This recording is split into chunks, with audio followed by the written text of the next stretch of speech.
Treating dependent events as independent. When selecting a sample as in a survey, we usually sample without replacement. Sampling without replacement results in dependent events, which violates the requirement of a binomial distribution. However, we can often treat the events as if they were independent by applying a 5% guideline. 5% guideline for cumbersome calculations. When sampling without replacement, and the sample size is no more than 5% of the size of the population, treat the selections as being independent, even though they are actually dependent. Now, when reading probability problems, pay special attention to key phrases that translate into mathematical symbols. The table below lists various phrases and their corresponding mathematical equivalent.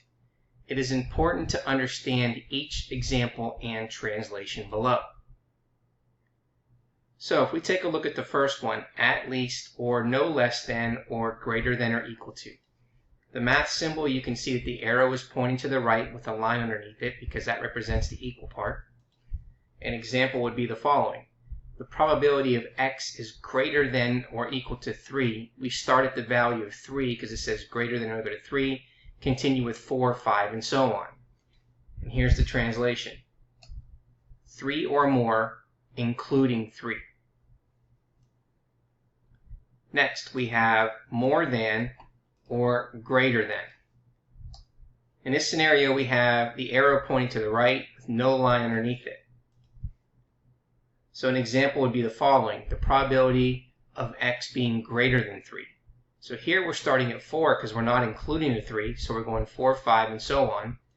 So the translation of this would be 4 or more, but does not include 3.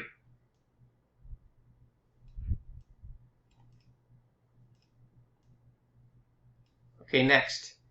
No more than, or at most, or less than, or equal to. Here the arrow is pointing to the left, and we have the equal sign, or half the equal sign underneath it. So we would read the probability of x is less than or equal to 3.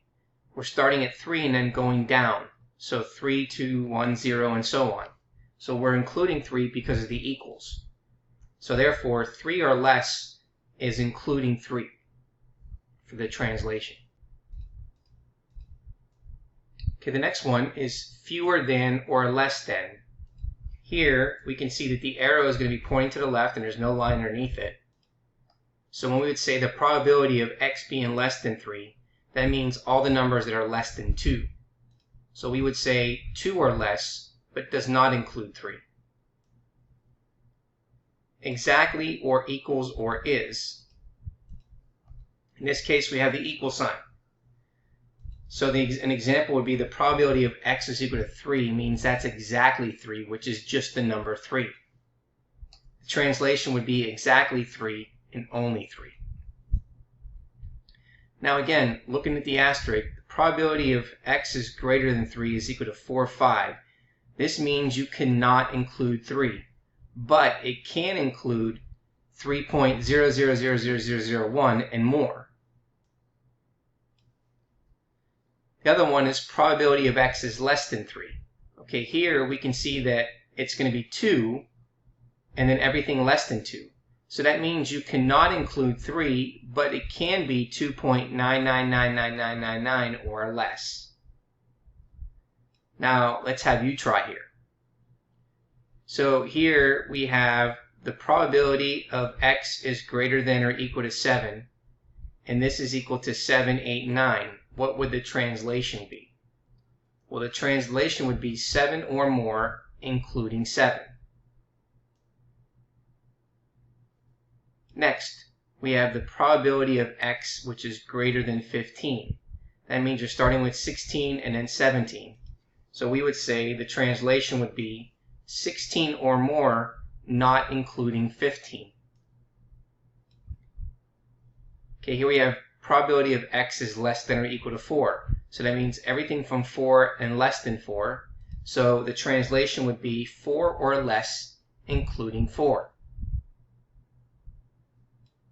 Next, we have the probability of x being less than 25. So that means we're starting with 24 and everything below that. So the translation would be 24 or less, not including 25. Then here we have probability of x, which is equal to 9. This is exactly 9, which is equal to 9. So we would translate this as exactly 9, only 9.